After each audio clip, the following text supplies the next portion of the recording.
Chernobyl परमाणु plant पर अब यूक्रेन की सेना का कब्जा है, लेकिन वहां से वापसी से पहले रूसी सेना यूक्रेन को रेडिएशन का खतरा देकर गई है।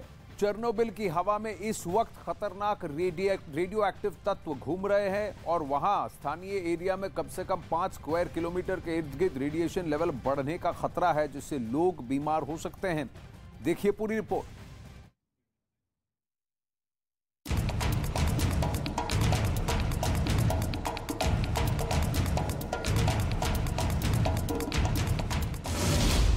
रूस के सैनिक रेडिएशन फैला रहे हैं।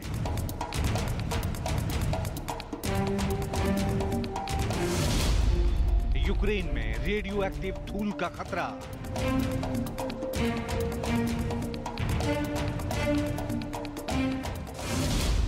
चेर्नोबिल परमाणु प्लांट से मिली जानकारी। यूक्रेन के सैनिक जैसे इस कमरे के अंदर घुसे, उनके रेडिएशन मीटर में तेज बीप की आवाज आई। इसका मतलब था यहां रेडिएशन का स्तर सामान्य से 20 गुना ज्यादा था। सामान्य स्थितियों में प्रति घंटे 3 माइक्रो सीवेटर्स रेडिएशन को ठीक माना जाता है। ये रेडिएशन रूसी सेना के कपड़ों और जूतों पर चिपकी मिट्टी के साथ आई थी। तस्वीरें यूक्रेन के चेर्नोबिल न्यूक्लियर पावर प्लांट के पास एक इमारत के कमरे की हैं, जहां कब्जे के दौरान रूस के सैनिक करीब 1 महीने तक ठहरे हुए थे। इस कमरे की हालत बता रही थी कि रूसी सेना के जवान जब यहां से निकले होंगे तो लूटपाट किए बिना नहीं गए होंगे। कमरे का सामान चारों तरफ जमीन पर बिखरा हुआ पड़ा था, लेकिन वो भूल गए कि अपने साथ कितना बड़ा खतरा इस कमरे में लेकर आए थे। दावा है कि रूसी सेना के राशन के सामान में सामान्य से 50 गुना ज्यादा रेडिएशन मिला है, यानी जिसने वो खाना खाया होगा रेडिएशन से बीमार हुए बिना नहीं रहा होगा। यूक्रेन के अधिकारियों का दावा है कि रूसी सेना ने चेर्नोबिल परमाणु प्लांट पर कब्जे के दौरान वहां अपने हथियार और सैन्य उपकरण लगाने के लिए कई गड्ढे खोदे थे। ड्रोन से ली गई तस्वीरों में ये गड्ढे परमाणु प्लांट के उस हिस्से में दिखाई दिए जिसे रेड फॉरेस्ट कहा जाता है।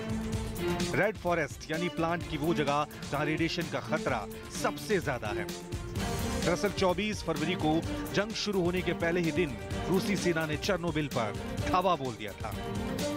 रूसी सेना के बड़े बड़े टैंक और बख्तरबंद गाड़ियां खतरनाक रेडिएशन से भरे चेर्नोबिल के इलाके में बेधड़क घुस गई थी, जिससे चारों तरफ धूल उड़ी और रेडिएशन के कण धूल में घुल गए। हैरानी की बात यह रही कि युद्ध की रणनीति बनाने वाली रूसी सेना के कमांडरों को भी यह खतरा नजर नहीं आया। कहा तो यहां तक जा रहा है कि चेर्नोबिल से निकलकर कीव तक आए रूसी सेना के टैंक और बख्तरबंद गाड़ियां उसी धूल से सनी थी, यानी जहां जहां रूसी सेना की गाड़ियां गई होंगी उसके सैनिक गए होंगे, वहां वहां रेडिएशन खतरा मंडरा रहा होगा। चेर्नोबिल परमाणु प्लांट वही जगह है जहां साल 1986 में दुनिया की सबसे बड़ी परमाणु त्रासदी हुई थी।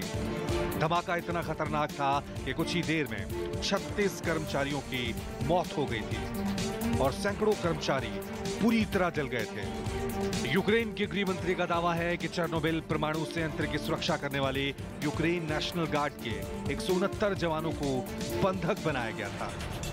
उन्हें शीत युद्ध के दौरान बने बंकर में 30 दिन तक बिना खाना, रोशनी और हवा के रखा गया। आखिरी दिन उन सभी को युद्ध के कैदियों के तौर पर बेलारूस से होते हुए रूस ले जाया गया। अब वो कहां है कोई नहीं जानता। यूक्रेन के अधिकारियों का दावा है कि रूसी सेना ने जब चेर्नोबिल छोड़ा तो वो न्यूक्लियर पावर प्लांट में लूटपाट करके गए। वो यूक्रेन के कर्मचारियों के कपड़े, जरूरी सामान, कुत्ते, पैसे, लैपटॉप और महंगे उपकरण अपने साथ ले गए। चेर्नोबिल प्लांट पर अब यूक्रेन की सेना का कब्जा है। रात और दिन यूक्रेन के कर्मचारी इस प्लांट में काम कर रहे हैं। उन्हें सड़क की जगह समुद्र के रास्ते प्लांट में लाया जा रहा है ताकि रेडिएशन का शिकार ना हो सके, लेकिन रूस की सेना ने इस सुरक्षा नियम को अनदेखा किया। रेडियो एक्टिव धूल के संपर्क में आने वाले सैकड़ों रूसी सैनिक रेडिएशन का शिकार हो गए, जिसके बाद उनमें से कई सैनिकों की तबीयत बुरी तरह खराब हो गई।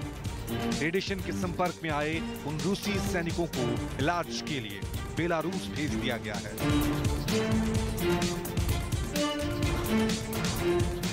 लेकिन रूस के सैनिकों की वजह से अब यह खतरा पूरे यूक्रेन में फैलने की आशंका जताई जा रही है।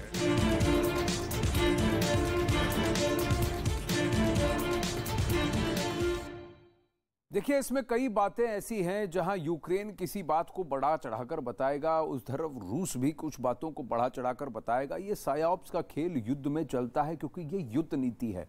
वहीं पुतिन की सेना भले ही कुछ इलाकों से लौट गई हो, लेकिन कई जगह पर अभी भी भीषण जंग चल रही है और कई जगह पर रूस की सेना का करीब करीब पूरा कब्जा बना हुआ है। मैप के जरिए वो शहर अब हम आपको दिखा रहे हैं जहां रूसी सेना मजबूत स्थिति में है। और अगर आप देखेंगे कि जैसा मैं हमेशा कहता आ रहा हूं कि रूस की मंशा है कि वो दक्षिण पूर्वी यूक्रेन पर पूरी तरह से कब्जा कर ले।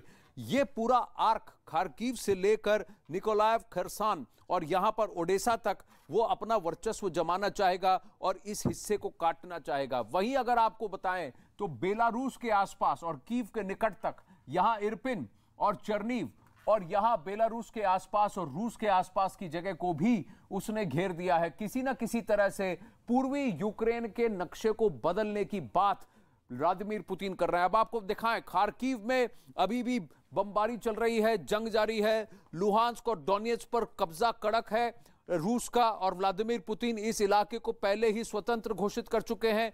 डोनबास में भी उनका ऑफेंसिव और बमबारी चल रही है। मारियुपोल में भी जबरदस्त बमबारी चल रही है। निकोलाएव और खरसान में भी रूसी सेना का कब्जा है और अधिकतम जगहों पर रूसी सेना अपना कब्जा बता रही है। लेकिन अब आप इसको एक पर्सपेक्टिव से देखिए कि खार्किव से लेकर ये यहां निकोलाएव तक अगर मैं आपको बताऊं, अगर इस इलाके को रूस सील कर देता है तो रूस में यहां मॉस्को कहीं यहां पर है, मॉस्को से लेकर सीधा ब्लैक सी तक यह जमीन से रास्ता हो जाएगा और इस पूरे एरिया को रूस सील कर देगा, कब्जा कर देगा और पश्चिमी ताकतें ब्लैक सी के अंदर एंटर नहीं कर पाएंगी और अपने जंगी जहाजों को यहां पर रखकर रूस की तरफ अपनी तोपों को नहीं डायरेक्ट कर पाएंगी। यही व्लादिमीर पुतिन चाहते थे। उनका हमेशा से यही कहना था कि यूक्रेन सबसे बड़ा बफर जोन है, यूक्रेन राज्य रूस और पश्चिमी नेटो ताकतों के बीच में, और यूक्रेन को न्यूट्रल रहना चाहिए, जिस पर ज़ेलेंस्की अब तक माने नहीं है और इसी बात को लेकर यह जंग छिड़ी है।